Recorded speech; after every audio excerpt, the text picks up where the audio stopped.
Tandis que, dans la politique intérieure française, inexorablement, se poursuivait la domination complète, vous savez, totale des affairistes. Ces mêmes puissances d'argent avaient fini par découvrir l'intérêt de ce que leur avait proposé Jules Ferry, c'est-à-dire la ruée française et mondiale, la ruée occidentale, sur les peuples sans défense afin de confisquer leurs biens. C'est en 90 que s'était constitué un comité de l'Afrique française. Et il faut que je vous dise, le texte même de leur rédaction, ils avaient dit, il va sans dire que le but du comité est constitué dans une pensée purement patriotique. Un but absolument désintéressé, étranger à toute préoccupation d'affaires, et n'ayant d'autre souci que de servir la cause de l'influence française. Alors c'est très intéressant de voir quels étaient les membres de ce comité de l'Afrique française qui n'avaient aucune préoccupation d'affaires. C'était M. Jules Siegfried, l'industriel, enfin le négociant du Havre. C'était M. Hénard, qui était banquier à Lyon. C'était M. Louan, qui était manufacturier à Gien. C'était messieurs, comment ils s'appellent, Crouan et Permézel, respectivement président de la Chambre de commerce de Nantes et de Lyon. Et c'était M. Charles Roux, député centre-gauche naturellement, futur président de la transatlantique. Ça, c'est en 90. Alors voilà que va se constituer aussi maintenant à la Chambre ce que l'on appelle le groupe colonial.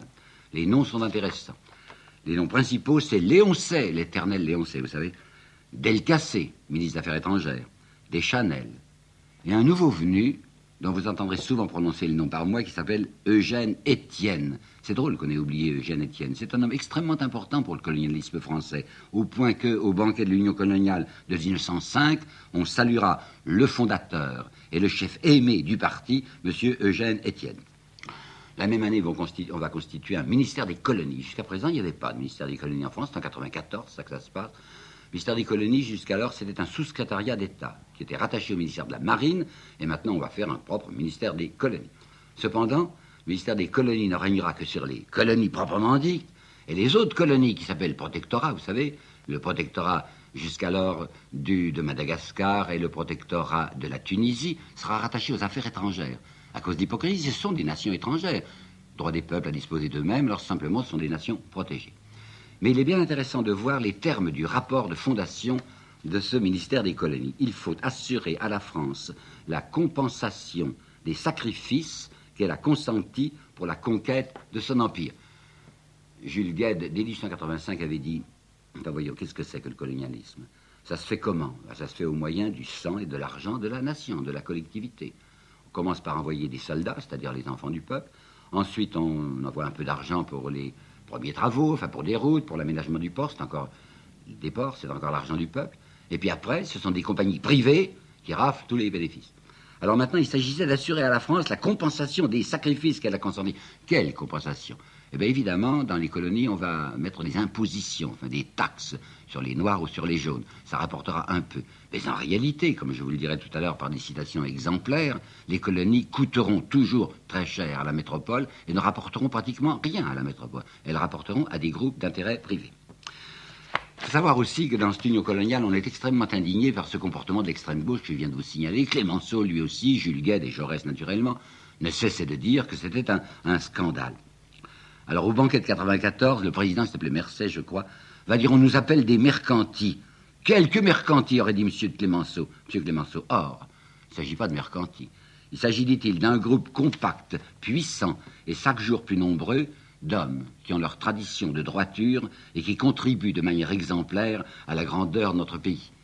L'année suivante, il y a toujours le Mercey qui s'indigne. On croirait, à entendre certains, que dans ce pays, il n'y a donné de gens que les calomniateurs à gages, et de purs que les représentants d'un parti dont le seul orgueil est d'éveiller la haine, de susciter l'envie, et d'offrir bénévolement aux soi-disant travailleurs, une merveille ça, hein, d'offrir bénévolement aux soi-disant travailleurs les richesses qu'ont acquises avec peine ceux qui, eux, ont effectivement travaillé.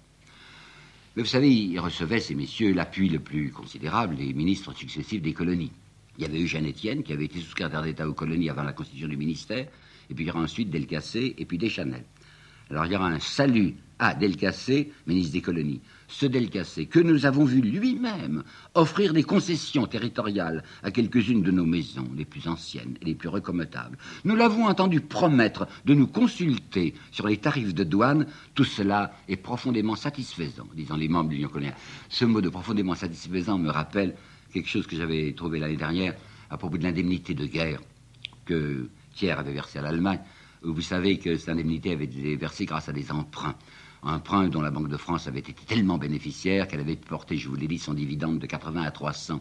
Il y a une lettre à Thiers que j'avais publiée l'année dernière où le comité de régence de la Banque de France disait « Les mesures prises par le gouvernement sont profondément satisfaisantes ». C'est exactement le même mot. L'Union coloniale dit « Le ministère à notre égard est profondément satisfaisant ». Mais vous allez voir mieux, il y a Chautemps, qui aura un certain rôle à la fin de la Troisième République. Il y a Chautemps qui va dire, et il est ministre des colonies. Le ministre des colonies est tenu de se considérer avant tout, vous attendez bien, de se considérer avant tout comme un second ministre du commerce. Le commerçant, c'est pour lui que l'administration coloniale doit être faite. Ah ben c'est clair. Alors voyez, qu'est-ce qu'on faisait positivement? On avait commencé par reprendre la question de Madagascar, parce que vous vous rappelez peut-être qu'elle avait été mal réglée. En 1883-84, on s'était jeté sur Madagascar, mais je vous avais dit, rappelez-vous, qu'on n'avait pas pu occuper réellement l'île, parce qu'en 1885, les soucis de Jules Ferry avaient été tournés du côté de l'Indochine, où ça tournait mal, et avait abouti au demi-désastre de Langson. Il fallait reprendre les choses. Une île pareille, avec les gisements qu'elle pouvait posséder, puis avec toute l'exploitation qu'on pouvait tirer des indigènes, c'était quelque chose à ne pas négliger. Alors on va envoyer ce qu'il faudra. On a envoyé un premier corps expéditionnaire en septembre 1994. C'est M. Eugène Étienne, qui a demandé des crédits pour, écoutez bien, pour achever la pacification. Ce mot de pacification servira beaucoup dans les affaires coloniales. Seulement, ça avait très mal tourné. Les soldats avaient été mal équipés, on n'avait pas fait des piqûres nécessaires, quoi. Ils avaient eu la malaria. Le corps expéditionnaire était tombé dans une véritable débandade à cause de l'énormité du nombre des malades. Alors on va remettre ça, on va bombarder Tananarive au mois de septembre 95, et le 18 janvier 96, la France va annoncer qu'elle prend possession. Elle annonce au monde, je prends possession de l'île de Madagascar. Immédiatement, soulèvement. Alors je vous assure qu'on fait ce qu'il faut pour que le soulèvement soit réduit. La reine Rana Valo va être déportée en Algérie, et le 6 août 96, l'annexion de Madagascar est prononcée. Bon, voilà une bonne chose de faite. Maintenant, regardons du côté de l'Afrique du Nord. En Afrique du Nord, Eugène Étienne expliquait qu'il fallait que la France s'occupât toute l'Afrique du Nord. Et il expliquait volontiers qu'il y avait un grand axe à établir. Nous étions déjà à Alger, alors il fallait que les Français descendent jusque sur les côtes du golfe de Guinée, voilà pour nord-sud, et maintenant ouest-est. On était à Dakar depuis longtemps, Sénégal, alors il fallait traverser horizontalement, si je puis dire, toute l'Afrique pour aboutir peut-être, qui sait, jusqu'à Djibouti. Pour aboutir à Djibouti, il fallait traverser les positions anglaises, et vous allez voir que ça ne va pas tourner très rond. Alors on envoie les troupes nécessaires, il y a un certain commandant Joffre, oui, commandant Joffre, qui va devenir le général Sine Joffre, qui lui va s'emparer de Tombouctou. Tombouctou est au sommet de la boucle du Niger. Vous avez un général, le général Dodds, qui va poursuivre un malheureux qui s'appelait Béhanzin, qui était le roi du Dahomey. On va conquérir le Dahomey, et je sais très bien, et je ne cacherai pas, qu'il y avait là d'horribles exploitations. Il y avait des haines tribales, vous savez, il y avait une tribu qui exploitait l'autre tribu. Eh bien, on va régler tout ça par un asservissement tout simplement général. Et puis, il faut descendre maintenant du côté de l'Afrique équatoriale. Ce même monsieur Bourgeois, dont vous avez parlé, Émile Bourgeois, qui a écrit ce manuel historique de politique étrangère, qui est tellement dans la bonne ligne, dit « C'était un devoir pour la France que de porter la civilisation à ces contrées lointaines ». Alors, on va faire de la pénétration d'abord à l'intérieur de ce qu'on appellera plus tard le Soudan français, ça c'est pas encore le Congo, puis on va descendre vers le Congo. À l'intérieur du Soudan français, il y aura un certain nombre d'expéditions si affreuses que le bruit en éclatera jusqu'en France même. Il y aura le scandale de l'expédition du lieutenant Voulet et du lieutenant Chanoine. Lieutenant Chanoine, très apparenté, son père était général. Ils se sont conduits de telle façon, saisis de je ne sais quel sadisme ou hystérie, enfin, ils coupaient des mains, ils tuaient des femmes, ils coupaient les seins.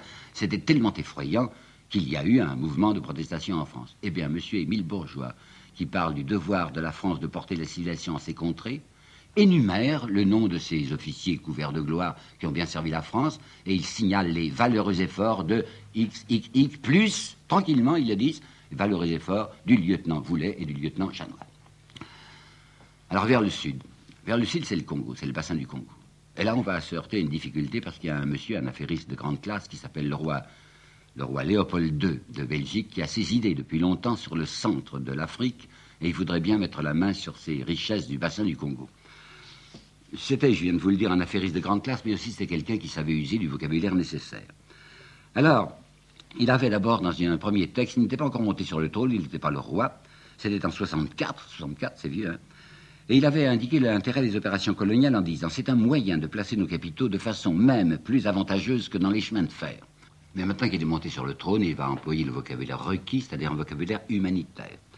En 1876, il a réuni, je cite, « quelques personnalités qui, par leur voyage, leurs études, leur goût philanthropique et leur esprit de charité, se sont le plus identifiés avec, c'est une drôle de français, mais c'est comme ça, se sont le plus identifiés avec les tentatives d'introduire la civilisation en Afrique. » Et un des projets qu'il va mettre sur pied, disait Léopold, c'est ceci, un de ces projets qui mérite au premier chef d'occuper les amis de l'humanité, une véritable croisade digne de ce siècle de progrès.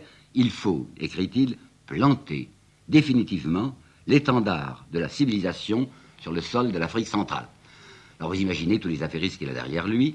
Il va arriver à organiser en 1885 ce qu'il appelle comiquement l'État indépendant du Congo. L'État indépendant du Congo. Seulement c'est sa propriété personnelle. Un État indépendant avec son drapeau à lui, enfin pas de représentation diplomatique, mais un drapeau. Drapeau bleu avec au centre une étoile d'or, je crois. Et puis le roi va se réserver, alors personnellement, à l'intérieur de l'État indépendant du Congo, ce qu'il appellera le domaine de la couronne. Ça représente 6 fois l'étendue de sa Belgique natale. 6 fois l'étendue. C'est estimé environ à 20 millions de dollars. Et finalement, le roi échangera son domaine, enfin vendra son domaine de la couronne à la Belgique. Le roi de Belgique vante à la Belgique, vante au Parlement belge, son État indépendant du Congo et son domaine de la couronne. Il a marchandé, mais il avait demandé 150 millions de francs, enfin l'équivalent de 150 millions de francs français. Il va finir par transiger à 100 millions, si bien qu'au mois de mars, oui, le 25 mars 1908, ça ne sera plus l'État indépendant du Congo, ça sera le Congo belge. Il avait utilisé, le Léopold II, un intrigant, un aventurier, un homme d'argent qui s'appelait Stanley, et il l'avait chargé de faire des prospections, d'avancer et de planter le drapeau de l'État indépendant le plus loin possible. Mais Stanley s'était heurté à quelqu'un que la France avait envoyé, qui est Savorgnan de Brazza. Eh bien, dans ces sombres, dans ces sinistres, dans ces lugubres histoires coloniales, il faut dire que Savorgnan de Brazza a une place particulière, exceptionnelle et noble. Savorgnan de Brazza, c'est un homme qui a pris au sérieux ces questions d'humanité, et qui se dit, il y a là-bas les gens qui sont dévorés de tas de maladies, des gens qui sont évidemment soumis à l'esclavage, on pourrait y faire du bien. Vous vous rendez compte si Savorgnan de Brazza était estimé de l'Union coloniale, enfin c'était un gêneur, c'était un type épouvantable. Savorgnan de Brazza était tout de même arrivé à constituer un État du Congo, une colonie française du Congo, on l'avait le plus rapidement possible écarté, c'était naturellement les affairistes qui s'étaient jetés dessus, et on va voir au banquet 93 de l'Union coloniale, le secrétaire général adressé de très chaleureux remerciements au ministre des colonies qui s'appelait Delcassé, qui, écoutez, qui a résolu sans bruit la question des concessions. C'est ainsi que le 30 octobre 93, une seule compagnie, la compagnie du Haut-Ogooué, a reçu pour 30 ans, la libre disposition et jouissance pleine et entière de 11 millions d'hectares de forêt. La compagnie recevait du reste le droit d'assurer par ses propres moyens la sécurité de ces établissements, c'est-à-dire qu'on lui permettait d'avoir sa petite armée à elle. Il y avait d'abord ceux qu'on appelait les gardes régionaux, qui eux étaient payés par le gouvernement français. C'était des fonctionnaires, quoi. Ils portaient une chéchia rouge qui intimidait les Noirs. Mais à côté de ces gardes régionaux, armés par le gouvernement français, il y avait des travailleurs armés, c'était le mot, des travailleurs armés qui étaient payés par la compagnie et qui obtenaient le travail forcé des indigènes par les voies que vous pouvez supposer. Brazza obtient en 1905 d'être chargé d'une nouvelle mission au Congo. Par bonheur, il tombe malade au Congo, il revenait avec un rapport que nous connaissions qui était extraordinairement sévère contre les concessions, et il tombe malade et il meurt. Néanmoins, certains groupes de gens à la Chambre, des gens de gauche et d'extrême gauche, disent mais il faudrait tout de même revoir cette question des concessions. Enfin, c'est inadmissible que des concessions privées obtiennent des territoires aussi énormes que ces 11 millions d'hectares de forêt à un seul groupe financier. Alors à ce moment-là, menace des compagnies concessionnaires. Dans leur journal qui s'appelle La Dépêche coloniale, à la date du 13 janvier 1906, il y a un avertissement donné au Parlement. Cela pourrait, messieurs, vous coûter une centaine de millions de leur toucher à la concession. Comment coûter une centaine de millions? Naturellement, ces concessions se sont fait donner des garanties. L'État garantit leurs dividendes. Par conséquent, si jamais on veut toucher au régime des concessions, ils vont se retourner contre l'État et dire « Mais vous avez signé ceci. Alors si vous voulez nous retirer notre concession, vous serez obligé de nous payer des indemnités. Et ça coûtera au Trésor français à peu près, oui, d'ici 100 millions. » Du côté de l'Asie, maintenant, c'est l'Indochine qu'on va essayer d'exploiter au mieux. Et le nouveau gouverneur qu'on a envoyé, Doumer, qui deviendra lui aussi président de la République, enfin ça servait beaucoup de passer par le ministère des colonies, Doumer va établir 3 taxes particulières. Il va décider qu'il y a des régies qui sont maintenant des régies d'État, c'est-à-dire c'est la France, représentée par son résident général, qui aura seul le droit de vendre l'alcool, le sel et l'opium. C'est donc le gouvernement français qui va être l'unique fournisseur, l'unique marchand d'opium. On n'aurait pas le droit de vendre d'opium, sauf en passant par le gouvernement français et en payant les taxes nécessaires. D'autre part, les colons, qui sont très peu nombreux, vous savez, ils sont environ à ce moment-là 20 000 Français, 25 000 si vous voulez, et il y a 20 millions d'indigènes, estiment qu'on ne peut se faire obéir que par la crainte et par la terreur. Et ils ont j'allais dire le culot, enfin disons l'aplomb, de demander que l'on établisse en Indochine ce qui fonctionne si bien en Amérique et qu'on appelle la loi de Lynch. C'est-à-dire que s'il y a un indigène qui se conduit mal, pas besoin de jugement, les colons se précipiteront sur lui et le tueront. Ils demandent au moins, puisque le gouvernement ne veut pas entendre parler de loi de Lynch en Indochine, ils demandent au moins que toutes les fois qu'il y aura une exaction commise par un indigène, il soit jugé par un tribunal exclusivement blanc. Voilà qu'un gouverneur qui s'appelait M. Beau, qui avait succédé à Doumer, va essayer une autre politique en disant non, c'est tout de même très inhumain ce que nous faisons. Notre seule chance, c'est d'essayer de nous faire aimer. Alors n'imaginez pas les colères contre lui. Le journal Le Temps va foncer contre le gouverneur Beau en disant ce serait folie que de contribuer à nous préparer des ennemis à l'intérieur comme on le fait présentement. Il ne faut pas oublier que M. Jules Ferry avait dit les lois françaises ne se transplantent pas étourdiment. Parmi les lois françaises, il y avait tout de même la Déclaration des droits de l'homme, c'est-à-dire que tous les hommes naissent et demeurent libres et égaux en droit. Ça, c'est bon pour l'Europe, mais c'est surtout pas bon pour les colonies. Alors on va assister à un régime de force avec des soulèvements intermittents, avec de grands frémissements intérieurs dans la population, jusqu'en 1914 et même au-delà, chaque fois qu'ils sont réduits par le sang. Je vous avais déjà dit que les gens qui travaillaient en Indochine regardaient avec sympathie du côté de la Chine, parce que la Chine, c'était un territoire nouveau qui s'ouvrait et qui était extrêmement mal défendu. Alors de même que s'était constitué un comité de l'Afrique française, se constituera en 1900 un comité de l'Asie française, sous la présidence de qui? Ben, naturellement du même, toujours Eugène Etienne. Et ce comité réclame, à l'égard de la Chine, une diplomatie éclairée, afin de procéder à l'émancipation intellectuelle et économique de cette partie du monde aux richesses inouïes, car il y a là, disait le texte du comité, un bloc d'immenses richesses latentes sur lesquelles on peut mettre la main. Il ne disait pas ça. Un bloc d'immenses richesses latentes. Alors vous savez qu'en 1900, il va se produire une expédition internationale en Chine.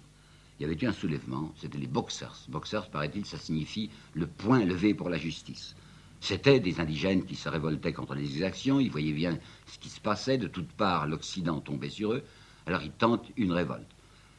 C'est une mission militaire internationale sous le commandement d'un officier allemand, à laquelle on va voir participer des troupes françaises, des troupes japonaises, des troupes russes, des troupes anglaises, qui vont se jeter sur Pékin.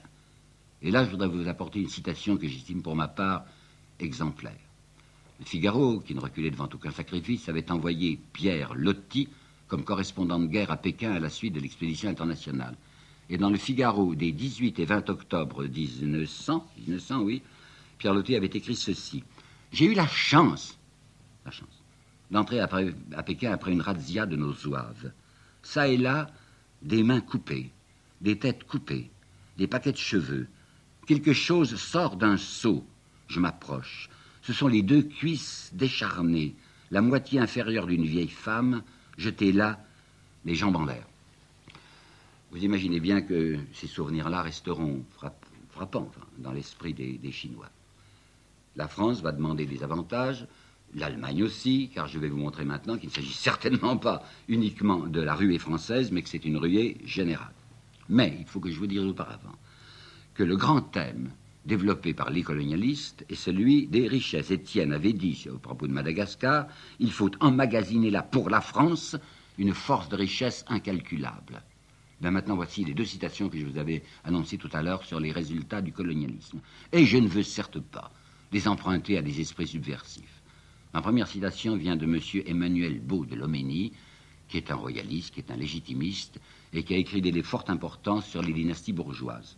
Et voici ce qu'écrivait M. Beau de Loménie en 1954. Notre politique coloniale aura coûté très cher au budget public pour le profit presque exclusif d'une étroite minorité de grandes affaires de l'industrie et de la banque. Et voici maintenant un autre texte qui est de 1960, dû à un monsieur Henri Braunschweig qui ne passe pas pour un marxiste. Il a paru bientôt que des particuliers pouvaient s'enrichir aux colonies, même si elles n'étaient nullement rentables pour l'État. La politique coloniale fut incontestablement, pour un petit nombre d'individus, une affaire énorme, et pour la masse, un mythe. Quel mythe? Mais bien sûr quoi, le mythe national, le mythe de la grandeur française. Les poitrines pouvaient se gonfler en pensant que le drapeau français flottait aux quatre coins du monde, et je me rappelle parfaitement que quand j'étais avant 1914 petit élève au lycée de Mâcon, nous portions tous l'insigne de la Ligue maritime et coloniale. Bon, c'est bien qu'il n'y avait pas que le drapeau français qui flottait dans les quatre coins du monde. Nous assistons maintenant à cette ruée de l'Occident, et même d'autres nations que les nations occidentales, sur les peuples pauvres. Il y avait quoi? Il y avait l'Allemagne qui avait fini par découvrir tout de même, à partir de 84-85, l'intérêt des opérations coloniales. Alors l'Allemagne avait mis la main sur divers territoires africains, le Togo d'une part, le Cameroun d'autre part, et puis dans la partie méridionale de l'Afrique, il y avait l'Afrique occidentale allemande et l'Afrique orientale allemande avec Dar es Salaam. Quant à la Chine, les Allemands s'étaient implantés, eux, à Kiaochiu. Il y avait les Russes. Les Russes poussaient dans la direction du Turkestan, et le Turkestan finissait par toucher à l'Afghanistan, et ça, c'était plutôt du côté des Anglais. Puis les Russes ne se contentaient pas de pousser dans cette direction-là, mais ils allaient vers l'extrême orient, c'est-à-dire qu'ils convoitaient la Mandchourie. Il y avait l'Italie. L'Italie aussi désirait quelque chose. Il y avait la Cyrénaïque et la Tripolitaine. Vous savez où ça se trouve, hein? Entre la Tunisie et l'Égypte, il y avait encore des nations qui en fait des nations, des peuplades qui n'étaient pas soumises. Là, les Italiens se disaient, ça, c'est un... Et puis, il y avait naturellement l'énorme Angleterre. C'était au somme l'Angleterre qui avait ouvert la voie à ce véritable colonialisme d'affaires. Et quand on parle tout le temps du pan-germanisme, qui est certes une réalité, il ne faut pas oublier non plus l'impérialisme britannique. Je vais vous apporter là une citation, la doctrine, car on disait bien le mot, la doctrine Chamberlain, comme nous disons en français. Je crois, avait dit Chamberlain, je crois en cette race anglo-saxonne, la plus grande des races gouvernantes que le monde ait jamais connue. Mais vous pensez bien que dans ces opérations-là, ça n'allait pas toujours tout seul et que le canon tenait sur tous les coins du monde. Il y avait des guerres, de véritables guerres. Il y avait eu, par exemple, la petite guerre qui avait commencé l'Italie, qui voulait l'Éthiopie, contre les troupes du Négus qui s'appelait Ménélique, et ça avait très mal tourné. En 1896, les Italiens s'étaient fait battre à plat de couture à Adoua. Il y avait une guerre que les États-Unis avaient déclenchée contre l'Espagne, parce que les États-Unis s'étaient mis à s'intéresser beaucoup à ce qui se passait en dehors de chez eux. On nous parle toujours de la célèbre doctrine Monroe, vous savez, la doctrine Monroe, comme on dit en français. Mais cette doctrine Monroe, il faut savoir ce qu'elle était. On nous dit que c'était l'isolationnisme américain qui disait « nous nous occupons de notre continent, on ne s'occupe pas de ce qui se passe ailleurs ». Attention, le texte même qui est 1823 de la doctrine de Monroe spécifiait très nettement que l'Occident ne doit pas considérer les Amériques comme un terrain de colonisation. Les Amériques. Ce qui signifiait que les Américains du Nord, quoi, les Yankees, considéraient que l'Amérique centrale et l'Amérique méridionale, c'était leur terrain de chasse à eux. Attention Européens, c'est le sens de la doctrine de Monroe, attention Européens, ça c'est une chasse gardée. Nous ferons notre colonialisme comme nous l'entendrons.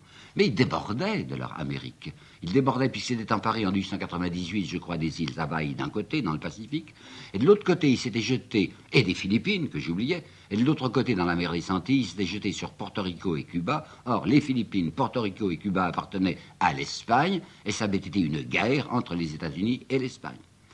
Vous avez maintenant les frictions qui vont se produire entre l'Angleterre et la Russie, parce que je viens de vous dire que les Russes commencent à regarder du côté de l'Afghanistan, et que l'Afghanistan, les Anglais considèrent que c'est leur propriété. Ça va aboutir à une extrême tension. Quant aux Russes et aux Japonais, les Japonais aussi, qui convoitent des territoires, qui convoitent la Corée, qui convoitent l'île de Sakhaline, qui est une île russe et qui est au nord, les Japonais ne veulent pas voir arriver les Russes en Mandchourie. Et ça va aboutir à une grande guerre, celle-là, une guerre sérieuse, qui est la guerre russo-japonaise de 1904-1905. Et l'Angleterre aura sa guerre des bourgs. Qu'est-ce que c'est grosso modo cette histoire de la guerre des bourgs? Vous savez, il y avait une vieille colonie hollandaise qui était au Cap. Les Anglais avaient mis la main sur le Cap. Les bourgs s'étaient retirés à l'intérieur.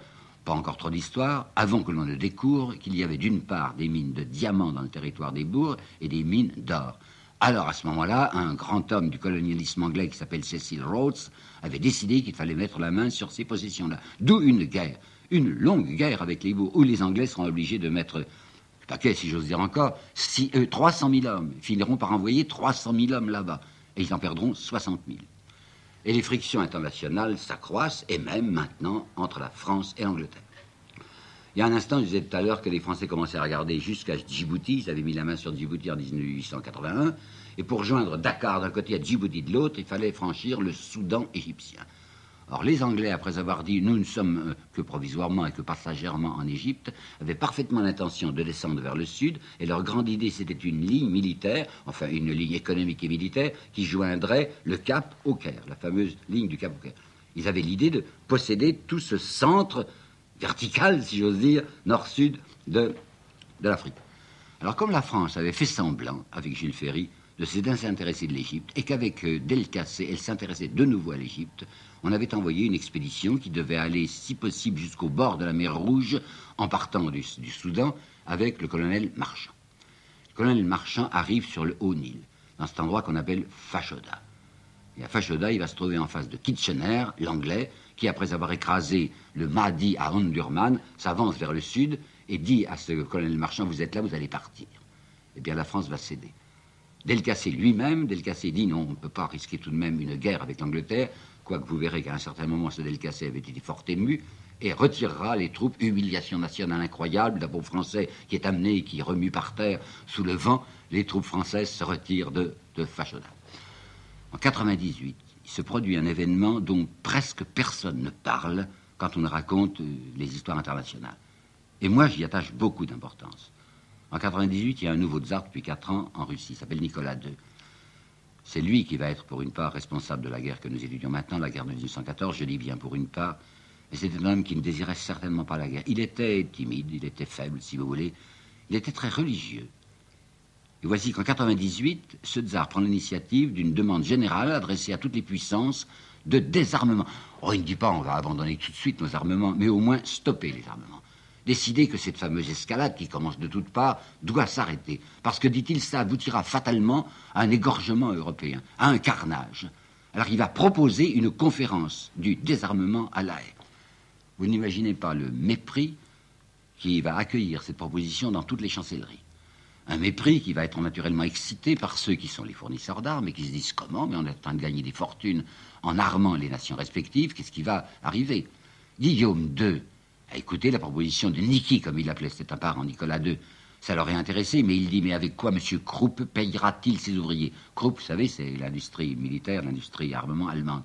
Il ne pense pas qu'il peut y avoir une reconversion de cette industrie, et qu'au lieu de fabriquer des canons, on peut fabriquer autre chose. Non, il dit ça simplement. Et en France, alors toute la droite se lève, comme il y a un député qui a osé interpeller sur les variations du prix du fer, on verra un député qui s'appelle M. de Kergariou, qui va dire, est-ce que nous sommes là pour nous occuper de prix économiques sur la vente de l'acier? Le comte de Münster, qui était le délégué de l'Allemagne là-bas, à la conférence de La Haye, va même, dans une lettre intéressante, dire toute la canaille, toute la racaille du monde entier s'est réunie à La Haye. La racaille, bah quoi, c'est les Tolstoïens, c'est les socialistes, ce sont des gens comme Carnegie, qui n'est certes pas de la racaille mondiale puisqu'il est infiniment riche, qui essayent d'empêcher le monde d'aller à sa destruction. On fera la fameuse conférence de La Haye, ça aboutira à une chose ridicule, vous savez, un arbitrage qui ne sera jamais obligatoire. Simplement, on conseille aux nations, lorsqu'elles auront des difficultés, de recourir à l'arbitrage du tribunal de La Haye. En somme, cet espoir qui eût été, je le crois, un grand espoir pour l'humanité, il sera immédiatement piétiné, ridiculisé, aboli. Mais on va assister maintenant, du côté de la France, à un retournement singulier. L'humiliation de Fashoda a paru extrêmement pénible aux nationalistes français. Les nationalistes français, surtout à cause de l'affaire Dreyfus, et dans une intention très évidente d'utiliser le nationalisme, d'utiliser le chauvinisme à des fins de politique intérieure, les nationalistes continuent à braquer l'opinion publique sur l'Allemagne. Alors Delcassé, qui va devenir, enfin qui est le ministre des Affaires étrangères, et qui va le rester jusqu'en 1905, Delcassé a conçu à ce moment-là un plan assez terrible. C'est le mot que je tiens à employer, un plan assez tragique, dont il s'ouvrira devant M. Abel Ferry en 1914, où il dira « Je vais maintenant, dès maintenant, tendre à l'Allemagne un piège où j'espère bien qu'elle tombera ».